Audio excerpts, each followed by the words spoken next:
Boa noite. Você fica agora com as notícias que são destaque em Minas nesta sexta-feira. Polícia desarticula a quadrilha que liderava o tráfico de drogas em uma das regiões mais populosas de BH. Continua desaparecida a jovem que teve o cabelo raspado por criminosos como forma de puni-la por um roubo. O vídeo da vingança circula nas redes sociais. Trem bate em van escolar e deixa 6 crianças feridas. Milhares de crianças ainda não se vacinaram e postos de saúde terão que abrir amanhã. Hoje temos mais uma entrevista da série com vice-candidatos ao governo do estado. Receberemos João Moraes, do PCdoB, vice de Fernando Pimentel, do PT. E se você planeja ir ao Procon, fique atento à mudança na forma de agendar atendimento. Justiça toma nova decisão sobre a prova da Polícia Militar marcada para o próximo domingo. Mais informações sobre essas e outras notícias a partir de agora.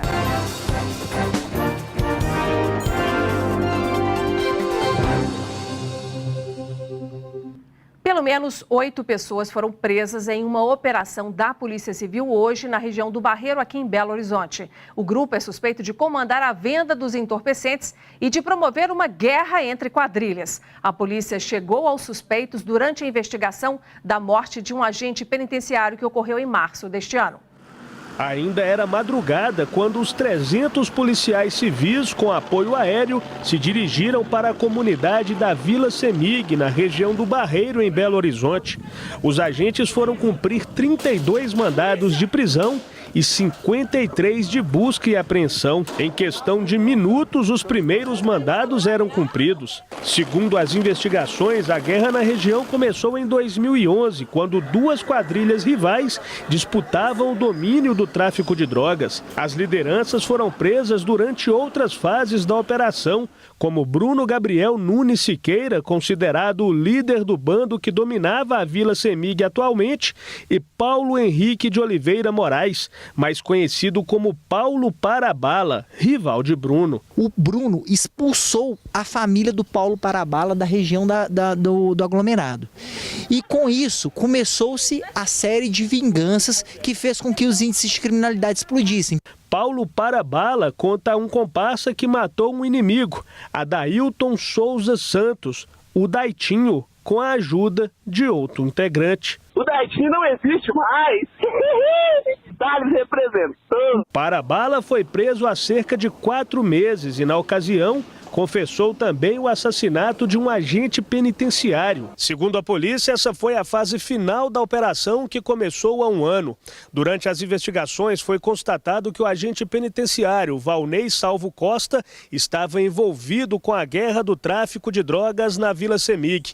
Ele foi morto pela quadrilha rival em março deste ano. Esta outra gravação mostra quando o agente penitenciário trama uma ação conjunta para matar Paulo Henrique de Oliveira Moraes, o Parabala, mas aconteceu justamente o contrário. O Valnei está desembolando com o Bruno ali, ele falou que era pra você descer, mano, com a peça que nós vai lá no Morado. Ô Zinho, nós vamos descer pra fazer uma missão aí, falou? Vou te buscar você em cima, falou? Não, mano, não vou pagar não. Vai sim, tá precisando de você, vai. Ô, mano, se for todo mundo eu vou, agora se for 1, 2, mano, eu não vou não. Vai a todo mundo. Durante a operação realizada hoje, foram apreendidos um fuzil calibre 7,62 de uso exclusivo das Forças Armadas e drogas. 8 pessoas foram presas até o início da tarde por tráfico e associação ao tráfico de drogas, e 21 mandados de prisão foram cumpridos. A polícia acredita que desarticulou a estrutura do tráfico de drogas na Vila Semig, região do Barreiro, em BH. Os líderes estavam presos antes dessa ação e hoje nós prendemos todas as pessoas que têm comunicação com esses líderes. Portanto, nós estamos implodindo a estrutura que tinha ali de venda. Essa investigação terminou, mas a ação da polícia continua. Há pouco, a polícia nos informou o resultado final dessa operação. Foram cumpridos 24 mandados de prisão. 3 pessoas foram conduzidas por uso de drogas e uma quarta por desacato. E os agentes também apreenderam cartas enviadas pelos líderes dessa organização criminosa que estão presos.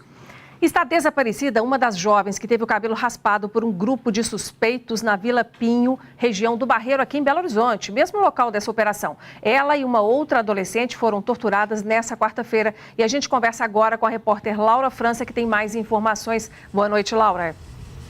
Oi, Inácia, boa noite para você, boa noite a todos. A jovem continua desaparecida e o motivo, Inácia, seria uma represália. As jovens, as duas, teriam roubado o celular de um policial militar e também roubado drogas de traficantes aí da região. 3 homens foram presos e 3 menores foram apreendidos aí na última quinta-feira, ontem, e a polícia continua investigando. A suspeita, Inácia, é de que a ordem teria partido de um presídio aqui de Belo Horizonte. Ok, Laura, obrigada pelas informações e você confere agora conosco outras notícias que são destaque em Minas nesta sexta-feira. 6 crianças ficaram levemente feridas em um acidente entre um trem e uma van escolar na manhã de hoje em Sarzedo, na Grande BH. Segundo o Corpo de Bombeiros, a colisão foi leve, mas o peso do vagão fez com que a traseira da van ficasse destruída. O escolar transportava 40 alunos. A empresa que administra a ferrovia, a MRS Logística, vai investigar as causas do acidente e a Prefeitura de Sarzedo também vai apurar se houve imprudência do motorista. Uma UPA da cidade de Barbacena, no Campo das Vertentes, foi parcialmente incendiada na madrugada de hoje, depois que moradores de rua colocaram fogo em objetos na lateral da unidade. A Prefeitura disse que o atendimento não foi prejudicado. 7 presos fugiram do presídio Inspetor José Martinho Drummond, em Ribeirão das Neves, na região metropolitana. De acordo com a Secretaria de Administração Prisional do Estado, os detentos cerraram as grades das celas e escalaram a muralha com uma corda na noite de ontem. Nenhum deles foi recapturado. Dia 13 de agosto ocorreram outras 2 fugas na unidade. Termina hoje a campanha nacional de vacinação contra sarampo e poliomielite. Mas como o público-alvo ainda não foi vacinado, os postos de saúde estarão abertos neste sábado em todo o estado. E na capital ainda haverá atendimento extra no Boulevard Shopping, BH Shopping e no Parque Municipal. A meta é vacinar 95% das crianças. E a seguir tem mais uma entrevista da série com vice-candidatos ao governo do estado. Receberemos João Moraes do PCdoB, vice de Fernando Pimentel do PT.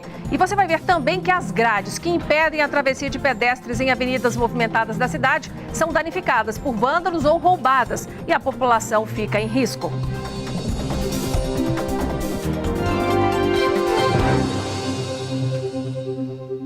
Eleições 2018. Continuamos hoje a série de entrevistas com os vice-candidatos ao governo do estado. A TV Band de Minas confirma o pioneirismo e realiza pela primeira vez na história da televisão mineira entrevistas com esses políticos que também compõem as chapas ao governo de Minas. Ao longo do mandato, o vice-governador assume o estado por diversas vezes. Todos os vices foram convidados e terão 5 minutos para apresentar propostas e opiniões aqui no Jornal Band de Minas. A ordem dos entrevistados foi escolhida por sorteio e acordada com as assessorias dos políticos. A candidata de hoje é João Moraes, do PCdoB, vice na chapa de Fernando Pimentel, do PT. Ela é natural de Cabedelo, na Paraíba, e João Moraes está no 3º mandato como deputada federal. Foi vereadora em Belo Horizonte e deputada estadual, ambos os cargos por 2 mandatos.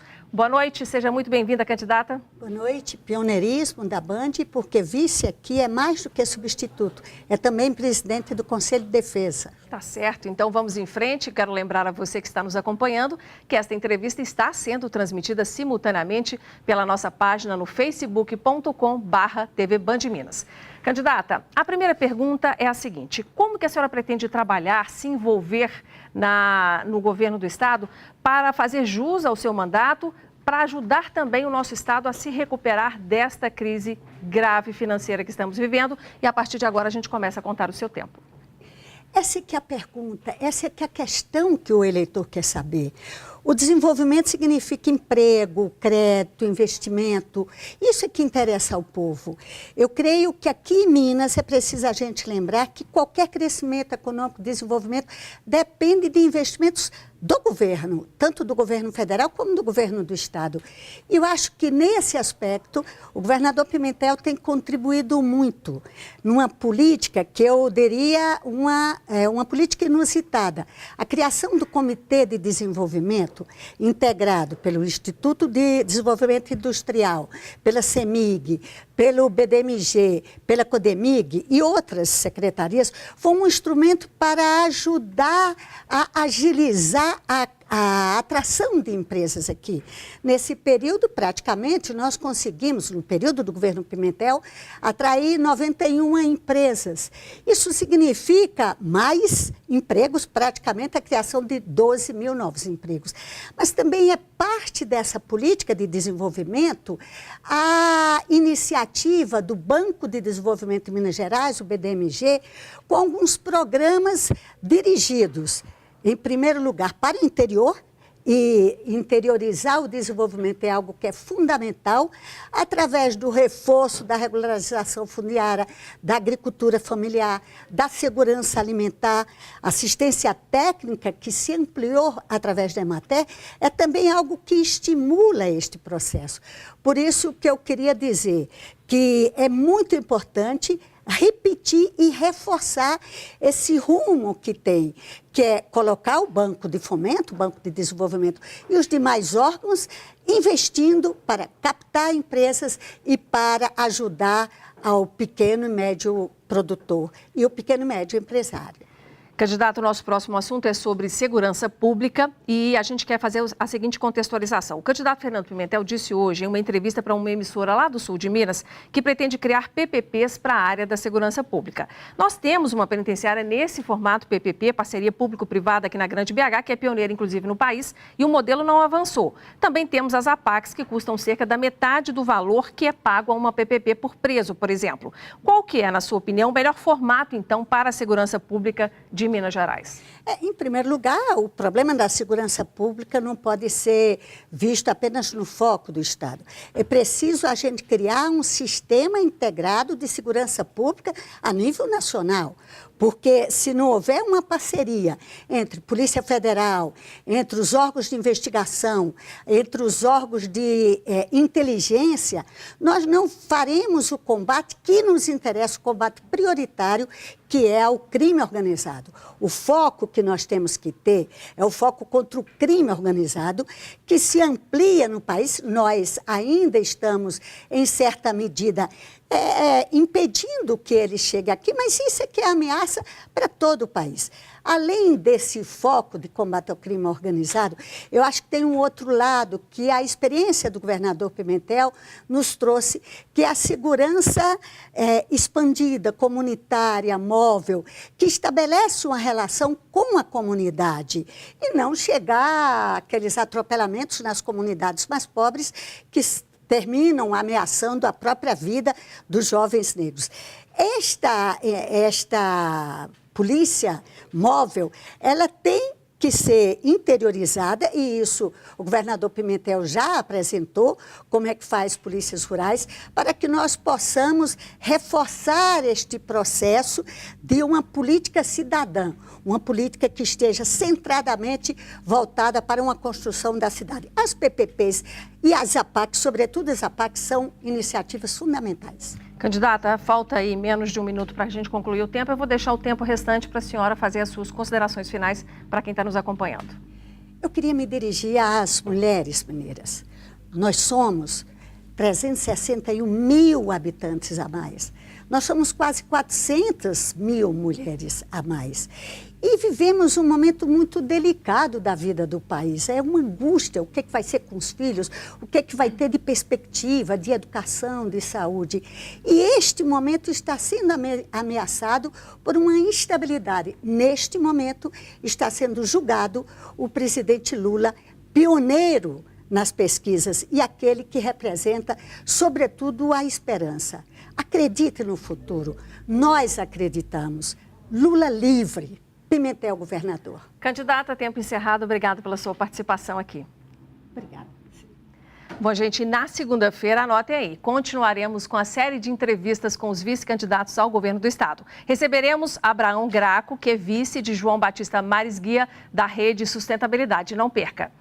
A propaganda eleitoral em rádio e TV começou hoje. Segundas, quartas e sextas-feiras haverá propaganda dos candidatos a senador com 7 minutos e para deputado estadual e para governador com 9 minutos cada grupo. Terças, quintas e sábados será veiculada a propaganda dos candidatos a presidente com 12 minutos e 30 segundos, mesma duração das mensagens dos candidatos aí a deputado federal. Em Minas, a divisão de tempos ficou assim.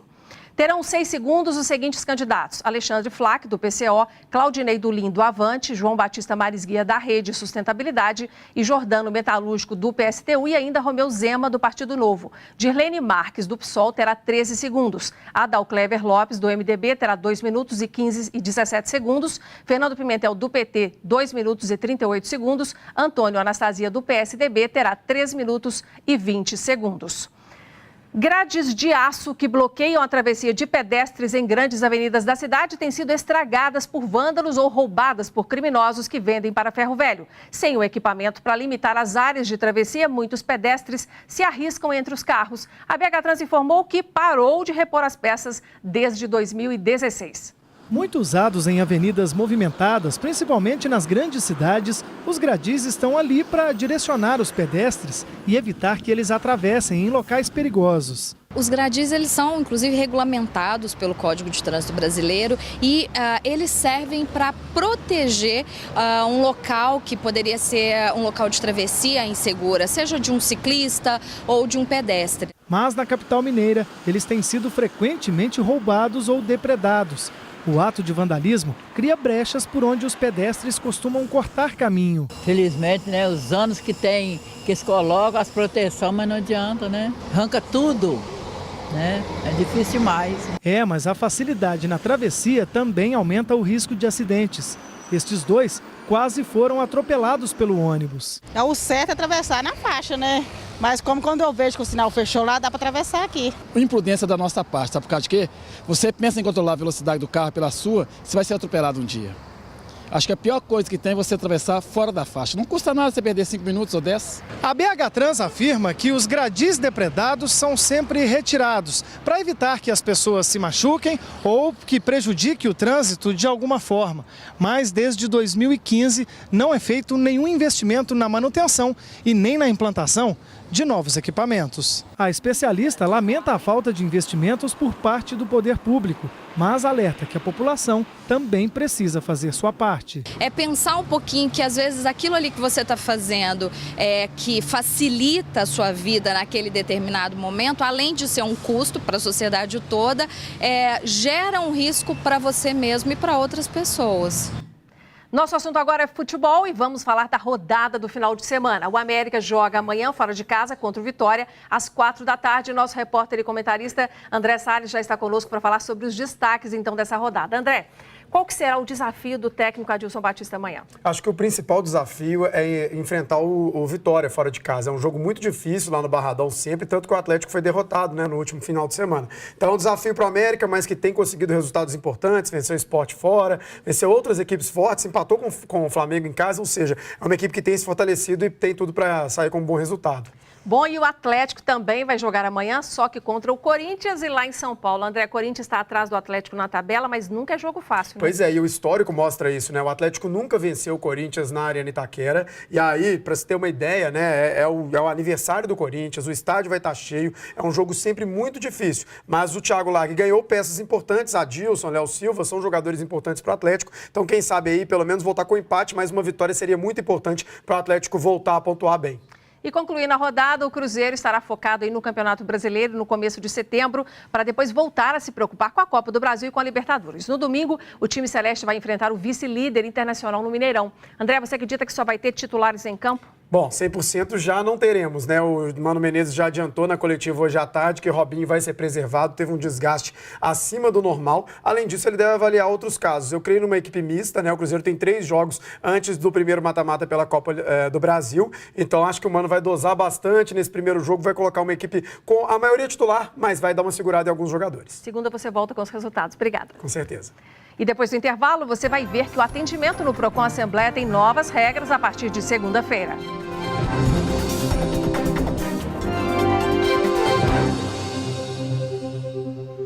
Há pouco, um telespectador nos enviou imagens de um acidente com a esposa dele. Veja que sorte que ela teve. A mulher havia acabado de estacionar o carro quando a árvore caiu espontaneamente. Esta rua fica no bairro Grajaú, região oeste de BH.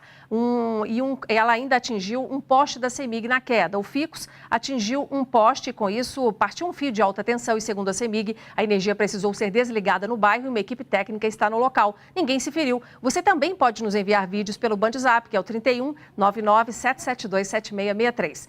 E amanhã o programa DNA com Paulo Navarro recebe o empresário do Grupo Vitória da União, Jefferson Nassif. Formado em economia, ele criou o grupo do ramo imobiliário. Nassif também tem outros negócios e vai contar sobre os desafios de empreender, mas também sobre a rotina de lazer e as curiosidades da vida em família. É às 6:50 da noite, não perca. O poder que a nossa mente tem sobre as atitudes que tomamos é o tema de hoje da coluna do professor de física mais famoso do Brasil. Segundo o Pachecão, essa é a receita para ser uma pessoa virtuosa. Meus queridos, precisamos urgentemente dominar nossos desejos terrenos para podermos enxergar a verdade do mundo ao nosso redor. Nossas mentes literalmente controlam nossos desejos, então devemos controlar nossas mentes. Caso contrário, teremos um elefante enfurecido em nossas mãos, algo muito difícil de gerenciar. Essencialmente impossível. Devemos temer nossos desejos mais do que cobras venenosas, feras selvagens, ladrões perigosos ou conflagrações cruéis. Nenhuma comparação é forte o suficiente para ilustrar esse perigo, mas pense em um homem que carrega um pote de mel e que, enquanto anda, só cuida do mel e não percebe um buraco em seu caminho. Ceda aos desejos da mente e perderá o benefício de ter nascido um ser humano. Domine-o completamente e não haverá nada que você não possa conseguir nessa terra. Você precisa controlar seus desejos e ser um modelo de virtude para chegar lá. Falou legal? É isso aí. Bye, bye. A partir da semana que vem, o atendimento do Procon Assembleia vai mudar. Quem precisar dos serviços da unidade vai precisar agendar horário para ser recebido. O órgão acredita que dessa forma vai conseguir acabar com as filas de espera. Se você já teve problemas com produtos que comprou ou com serviços que contratou e precisou procurar o Procon, você sabe que é preciso aguardar atendimento por ordem de chegada. Só que a partir do dia 3 de setembro, próxima segunda-feira, para ser atendido no Procon Assembleia, que fica no bairro Santo Agostinho, região Centro-Sul, vai ser preciso agendar pela internet. Acho melhor que não dá tanto esse tumulto, né? Dá tanta confusão, vai ficar mais organizado. Bacana também, né? Agilizar e a pessoa já é atendida no lugar, no horário certo, provavelmente dentro da disponibilidade da pessoa também. Vai ser muito bom, porque se for atendido na hora marcada, vai ser mais rápido o atendimento, né? A intenção é facilitar o atendimento. Com esse atendimento eletrônico, ele vai poder escolher uma data certa, um horário certo e, com certeza, comparecendo ao Procon nesse horário, ele será prontamente atendido. O outro objetivo é seguir a tendência que já existe em outros serviços públicos, como, por exemplo, emissão de carteira de identidade, de carteira de trabalho, de passaporte, onde, para você ter acesso a esse serviço, também é necessário um agendamento eletrônico. É só entrar no site almg.gov.br/Procon e clicar em agendar. É preciso identificar se o problema está relacionado a produtos, serviços gerais, serviços públicos ou a assuntos financeiros. Depois de preencher o formulário e escolher a data e o horário, o sistema informa quais documentos você deve trazer no dia agendado. Quem não acessa a internet vai precisar se adaptar. É que a unidade do Procon no Barro Preto, também na região Centro-Sul, vai continuar com o atendimento por ordem de chegada, mas não por muito tempo. O ideal é que essas pessoas que não têm habilidade com a internet ou não têm internet procurem amigos, familiares que possam ajudar no atendimento. O Procon Assembleia, nessas situações, consumidor comparecer aqui, nós faremos para ele um primeiro atendimento. Nós ensinaremos a ele como fazer, mas a partir daí, a próxima vinda ao Procon, ele deverá procurar alguém que tenha essa habilidade, porque senão ele não será atendido. E uma última notícia, está mantida pela Justiça a prova da Polícia Militar, que está marcada para o próximo domingo. Hoje, a Justiça chegou a suspender o concurso pedindo alteração no edital. No dia 23 de agosto, a pedido da Polícia Militar, o tribunal havia suspendido liminarmente a exigência do curso superior para esse concurso, mas essa decisão ainda cabe recurso. Se você quiser rever as reportagens apresentadas aqui, acessa lá nossa página no youtube.com/TV Band Minas. Nosso jornal termina aqui. Eu agradeço a sua atenção ao longo desta semana e segunda-feira estaremos de volta. Até lá.